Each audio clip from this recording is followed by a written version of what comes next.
Hello friends, मैं हूं सन्मय प्रकाश और आप देख रहे हैं यूट्यूब चैनल सरकारी जॉब न्यूज़ और शार्प लर्निंग ऐप पर भी तमाम स्टूडेंट्स वीडियो देख रहे हैं। तो काफ़ी महत्वपूर्ण टॉपिक है, पूरा समझेंगे। ईरान इजराइल के बीच में जो युद्ध हुआ है 12 दिनों का, उसका बाद फिर युद्ध विराम, इसके अलावा बहुत सारे महत्वपूर्ण करंट अफेयर्स हैं, क्वेश्चन हैं। तो शुरू करते हैं, इसको क्वेश्चन वे में लेते हैं, फिर डिटेल बताएंगे मैप वगैरह के जरिए।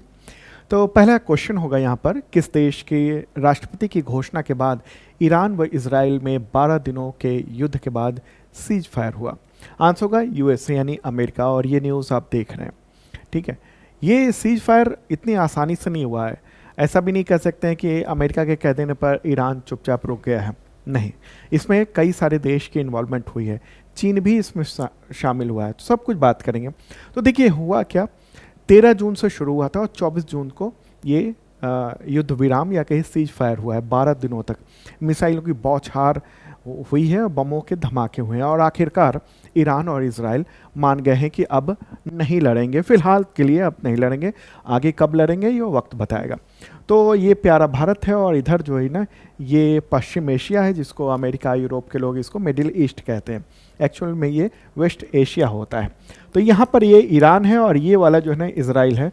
और सबसे पहले हुआ ये था कि 12 जून को, 12 नहीं 13 जून को इजराइल ने हमला किया था ईरान पर, और उसके बाद फिर ईरान ने जो जवाबी कार्रवाई की, उसकी वजह से यहाँ का तेल अवीव और इसके अलावा हाइफा और इसके अलावा कई और शहर वो बहुत बुरी तरह से तबाह हुए हैं। बहुत बुरी हालत हुई है, बिल्कुल अंदाज़ा नहीं था। वहाँ पर लोगों ने विद्रोह भी किया। नुकसान ईरान को भी हुआ है। ईरान के जो टॉप के जो आर्मी के लीडरशिप थी ना, वो सब बहुत सारे लोग मारे गए हैं। टॉप के वैज्ञानिक वो मारे गए हैं, वहाँ पर जो परमाणु वैज्ञानिक थे। लेकिन आखिरकार ईरान और इजराइल मान गए हैं कि अब वो युद्ध फिलहाल तो नहीं करेंगे। तो हुआ कैसे, 24 जून की सुबह राष्ट्रपति डोनाल्ड ट्रंप ने इसराइल और ईरान के बीच सीज फायर का ऐलान किया। लेकिन उसके बाद हम लोगों ने देखा कि कुछ देर बाद फिर इसराइल ने बम चला दिए, और फिर ईरान ने दे धमाके वहाँ पर ईरान ने इसराइल पर किए। ठीक है, और ऐसे वैसे नहीं, ये मिसाइल ऐसा जा रहा था, हाइपरसोनिक मिसाइल, कि इसकी हालत ख़राब हो रही थी।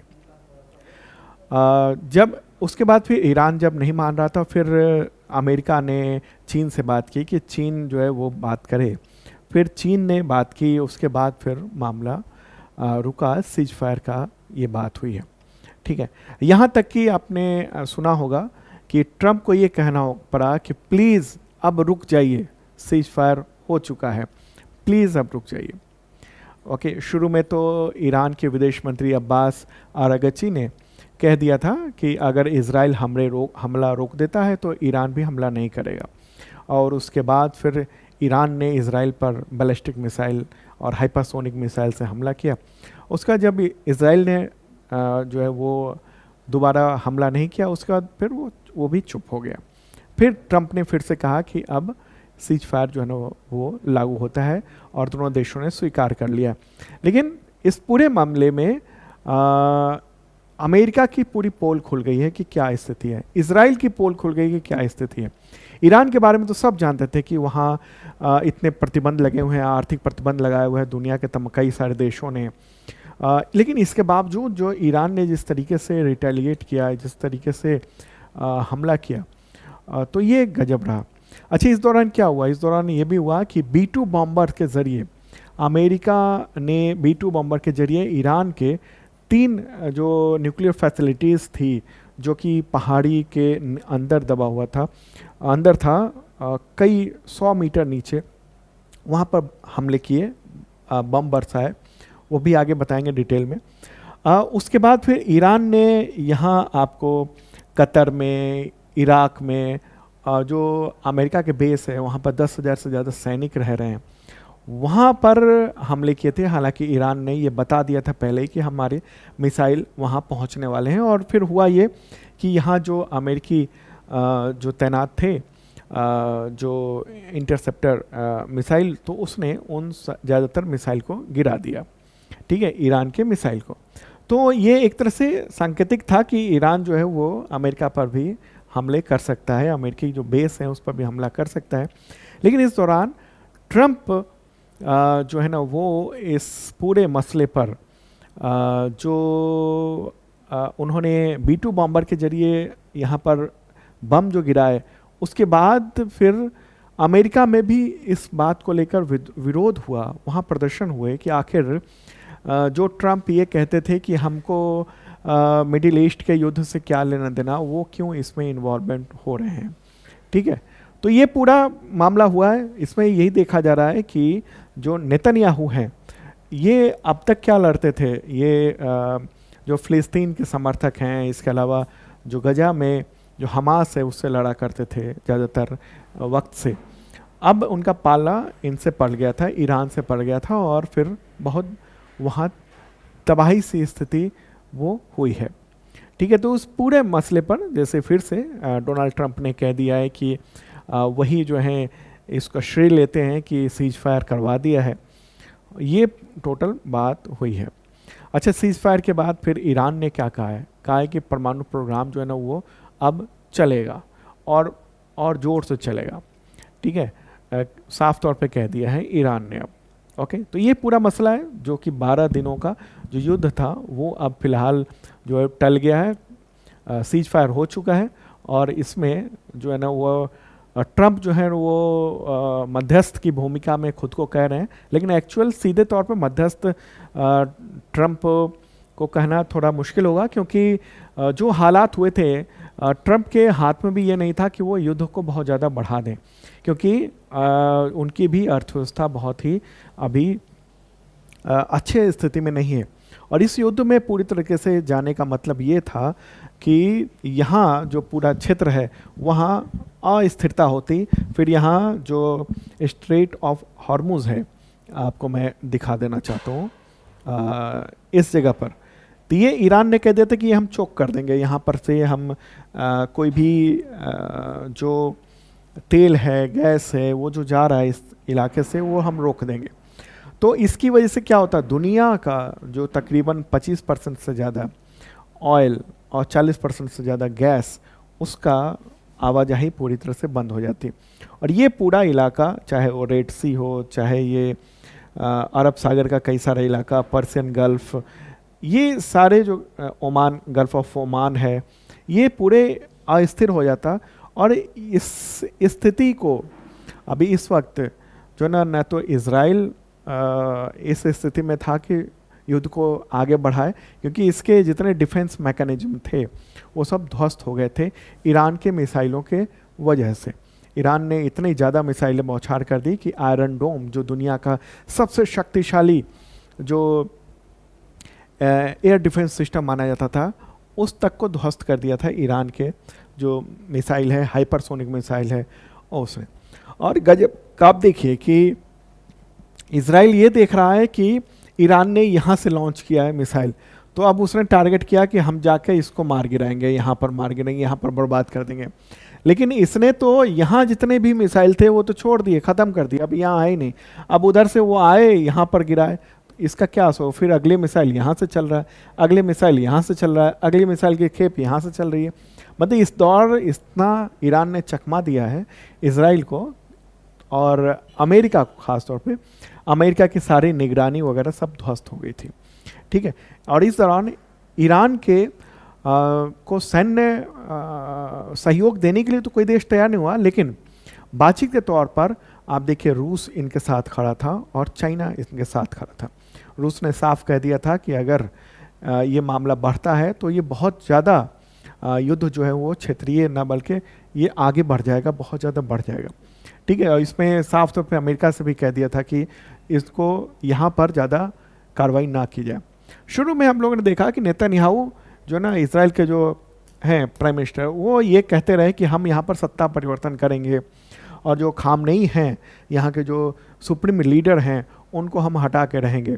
लेकिन जब इनकी ईरान की जो जवाबी कार्रवाई हुई उसके बाद ये सब कुछ ख़त्म हो गया।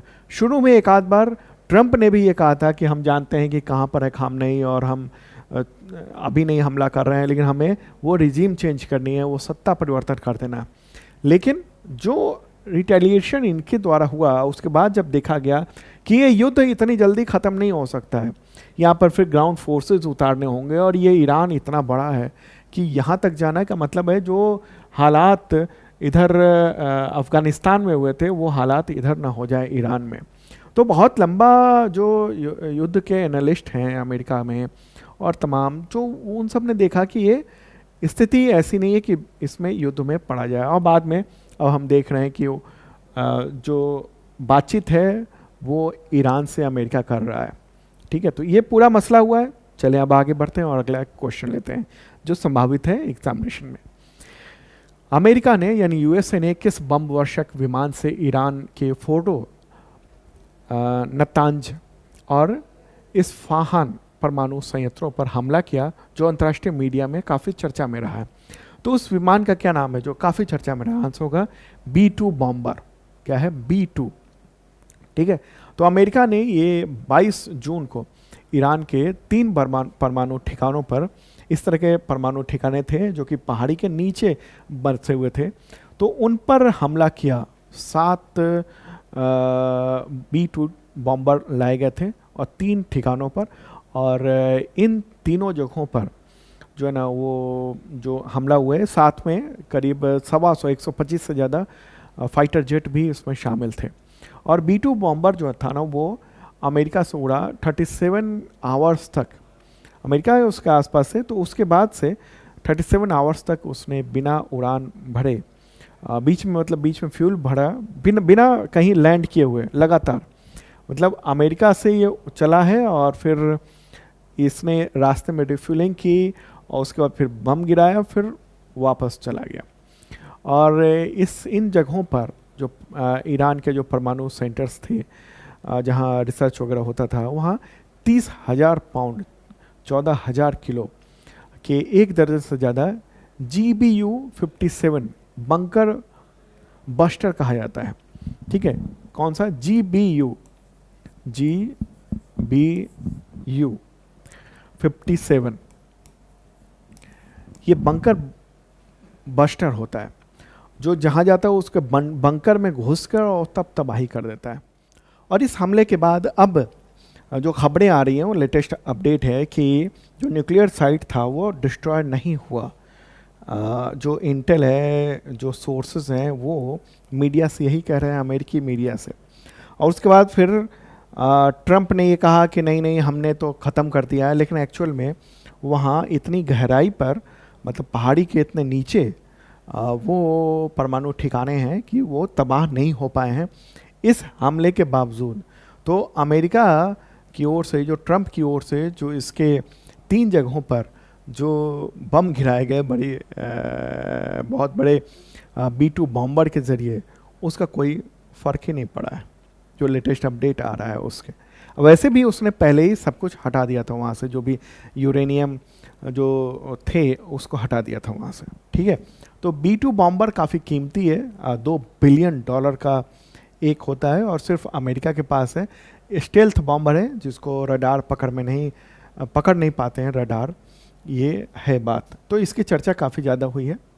चलिए अब आगे बढ़ते हैं और अगला क्वेश्चन लेंगे हम लोग, इसके बारे में बताएंगे। उससे पहले आपको बताऊं कि अभी समर सेल चल रहा है, तमाम जो भी कोर्सेज चल रहे हैं शार्प लर्निंग ऐप पर, उन पर बम्पर छूट चल रही है।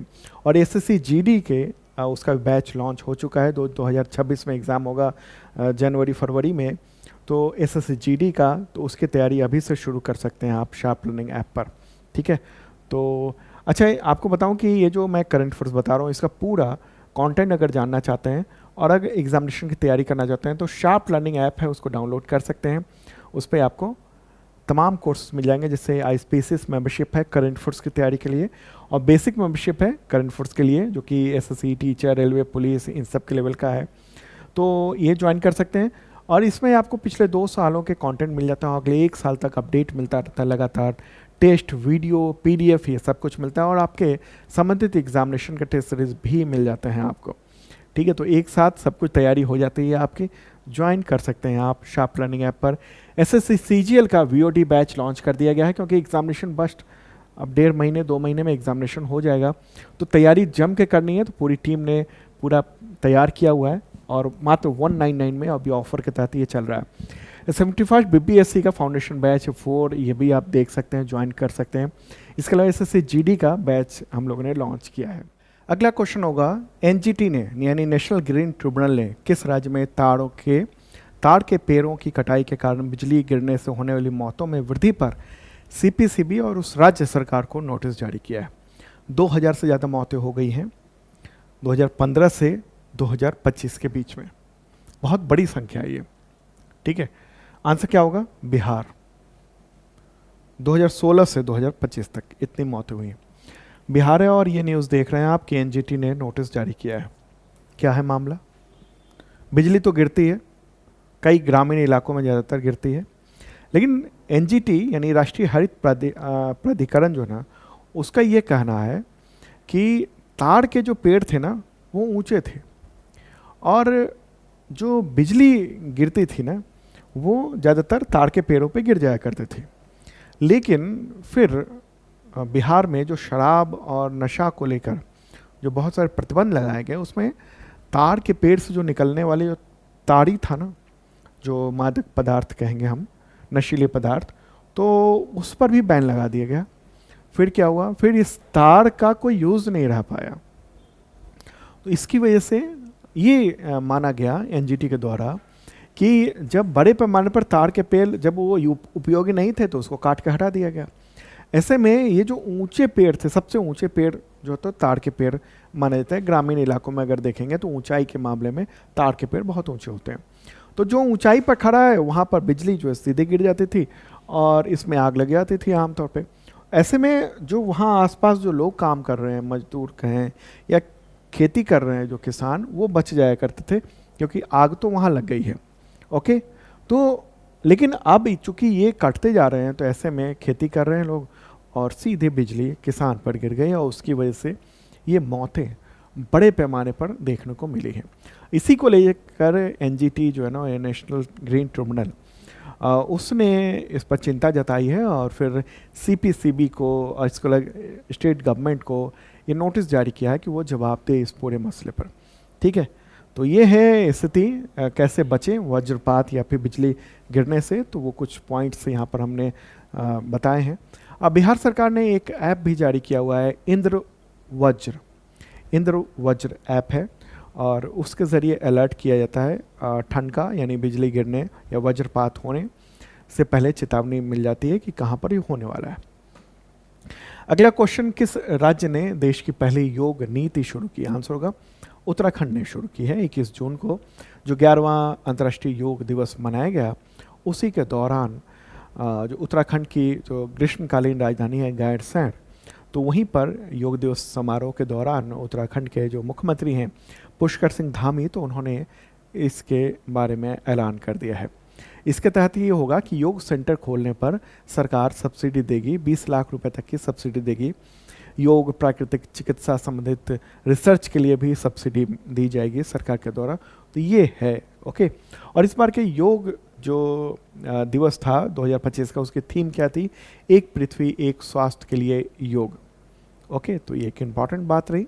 चलें आगे बढ़ते हैं, अगला क्वेश्चन लेते हैं। अंतर्राष्ट्रीय ऊर्जा एजेंसी यानी IEA की रिपोर्ट जो कि जून 2025 में आई है, उसके अनुसार विद्युत उत्पादन क्षमता यानी इलेक्ट्रिसिटी जनरेशन जो कैपेसिटी है उसके मामले में भारत की रैंक क्या है? आंसर का तीसरी रैंक है भारत की। और ये न्यूज़ देख रहे हैं आप कि US और चाइना यानी अमेरिका और चाइना के बाद बिजली जनरेशन में भारत जो है ना वो तीसरे स्थान पर है। उन दोनों देशों के बाद भारत है, सिर्फ चीन और अमेरिका ही इससे आगे हैं। भारत में बिजली की जो ज़रूरतें हैं वो लगातार बढ़ रही हैं और इसकी वजह से शहरी और ग्रामीण इलाके में, मतलब इसकी वजह क्या सब है?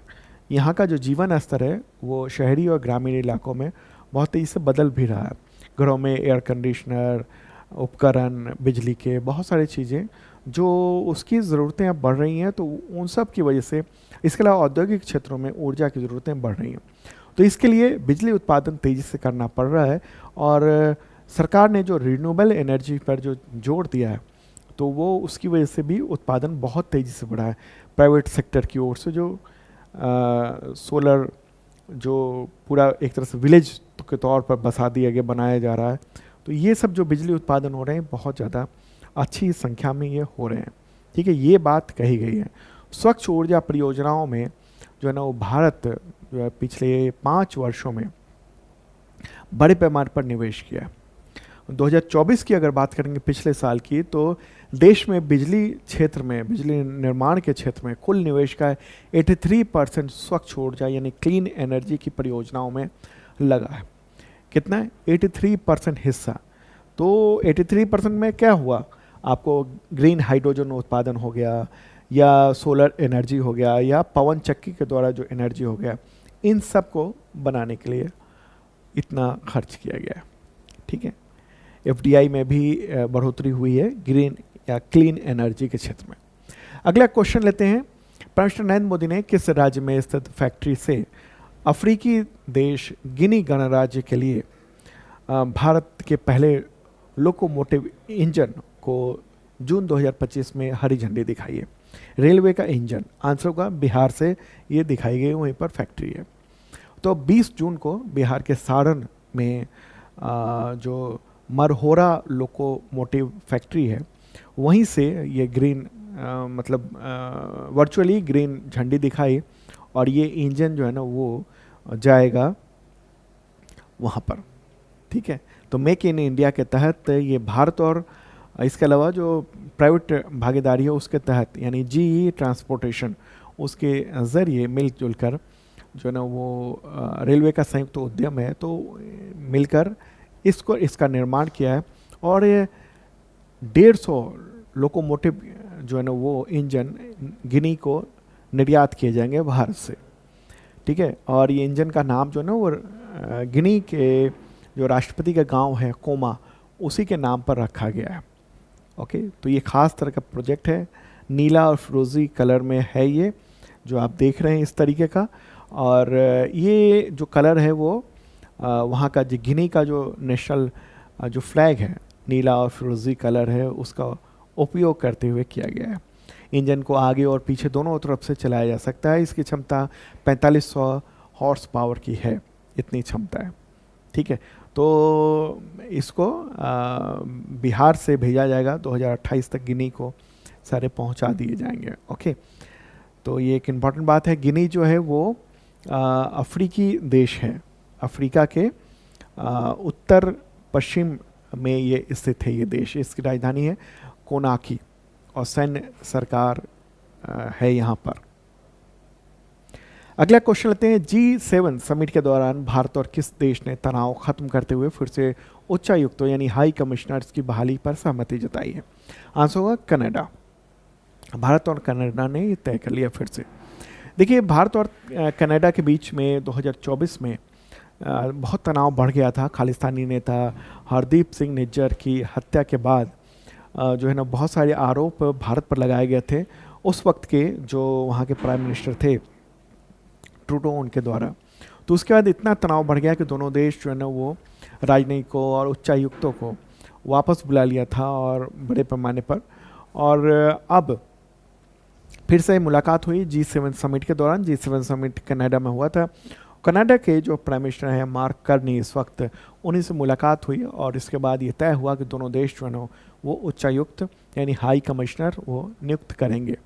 ठीक है, तो फिर से ये चीज़ें बेहतर ढंग से दोनों देशों के बीच में रिलेशन अब होने वाले हैं। प्यारा भारत है। और अगर हम कनाडा की ओर चलेंगे तो ये वाला जो आप देख रहे हैं कनाडा देख रहे हैं अमेरिका के उत्तरी हिस्से में। इसकी राजधानी है ओटावा। मुद्रा यहाँ पर चलती है कैनेडियन डॉलर। ठीक है, और हम लोगों ने अभी क्या चर्चा की? अभी चर्चा की उच्चायुक्त के बारे में। ठीक है, यानी हाई कमिश्नर।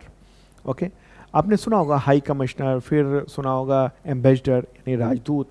दोनों में क्या अंतर है? तो जो कॉमनवेल्थ नेशंस के जो मेंबर हैं वो आपस में राजदूत को हाई कमिश्नर कहते हैं। ठीक है, और दूतावास को हाई कमीशन कहा जाता है। ठीक है, और जो गैर कॉमनवेल्थ जो नेशंस हैं वहाँ पर राजदूत होते हैं। ठीक है, इक्विवेलेंट ही होते हैं, दोनों एक समान होते हैं, मतलब कैटेगरी सेम होती है।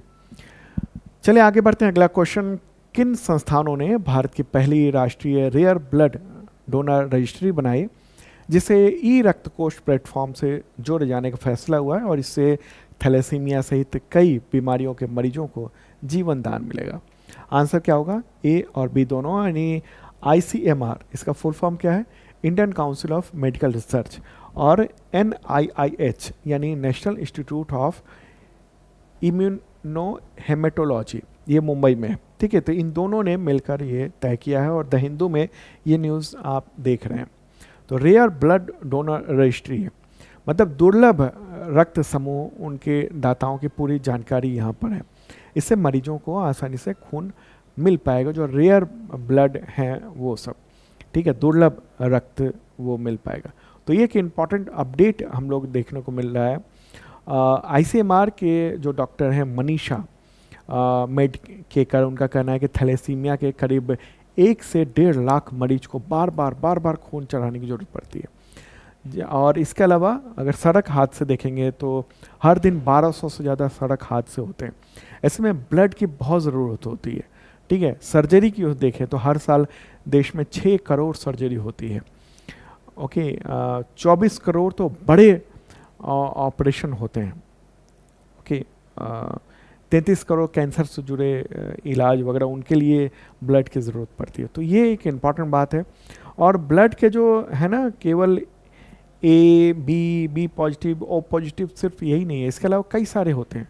एंटीजन करीब 360 से अधिक ब्लड एंटीजन अब तक पहचाने गए हैं।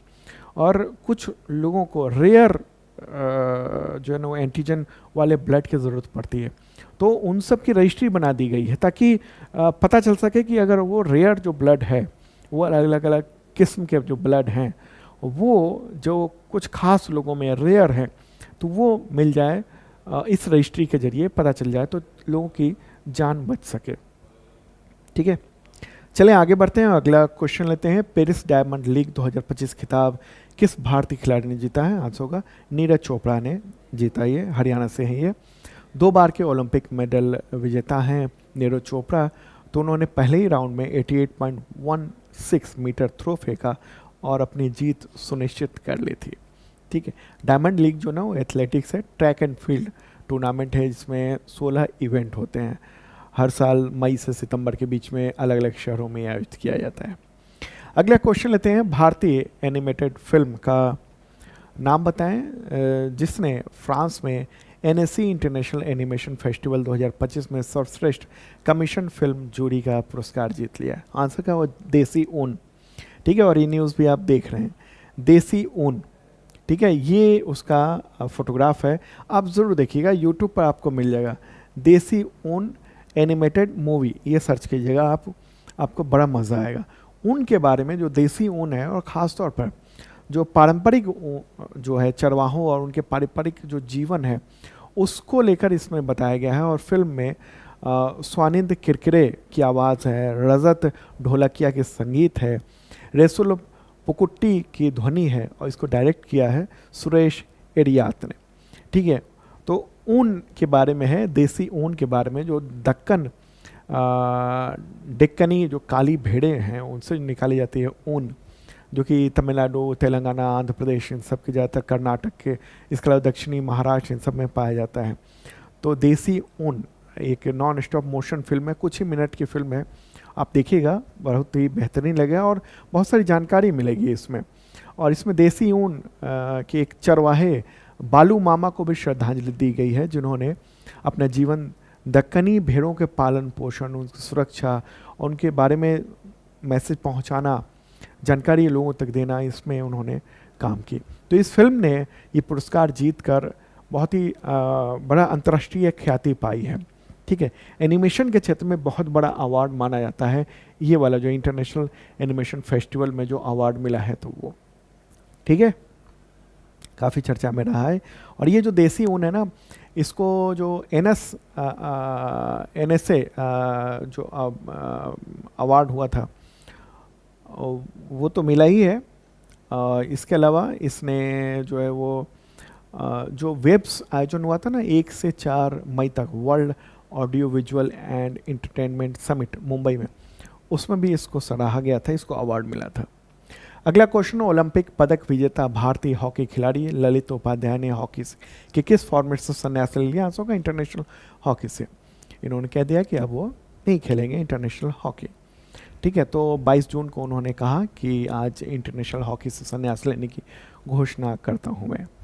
ठीक है, तो ललित जो है वो टोक्यो ओलंपिक 2020 उसमें जो देश को ब्रॉन्ज मेडल मिला था उस टीम में थे। 2024 में भी जो पेरिस में हुआ था पेरिस ओलंपिक, तो उसमें ब्रॉन्ज मेडल भारतीय टीम को मिला था, उसमें भी ये टीम के सदस्य रहे हैं। इनको 2017 में लक्ष्मण अवार्ड मिल चुका, 2021 में अर्जुन पुरस्कार भी दिया जा चुका है। अगला क्वेश्चन लेते हैं, पेंशन फंड विनियामक और विकास प्राधिकरण उसका अध्यक्ष किसे बनाया गया? आंसर होगा शिव सुब्रमण्यम रमन। तो इनको बनाया गया और ये रहा फोटोग्राफ इनका। 20 जून को इन्होंने चार्ज ले लिया है। ओके, तो ये एक इम्पॉर्टेंट बात रही। अगला क्वेश्चन लेते हैं, अंतर्राष्ट्रीय ओलंपिक दिवस कब मनाया जाता है? तो ये 23 जून को मनाया जाता है और इस बार की थीम है खेल के मैदान को समतल बनाना, सामाजिक समावेश के लिए खेल। ये है इस बार की थीम। अगला क्वेश्चन लेते हैं हम लोग, संयुक्त राष्ट्र लोक सेवा दिवस कब मनाया जाता है? आंसर क्या होगा इसका? 23 जून को मनाया जाता है। ठीक है, 23 जून। तो दोस्तों ये था इंपॉर्टेंट करंट अफेयर्स, और एसएससी जीडी की तैयारी करना चाहते हैं तो शार्प लर्निंग ऐप जरूर देखिएगा आप। ओके, और अभी समर सेल चल रहा है, तमाम कोर्सेज में छूट चल रही है, मौका बहुत कम आता है ऐसा। शार्प लर्निंग ऐप पर जाकर जरूर ज्वाइन कीजिएगा। Okay, bye.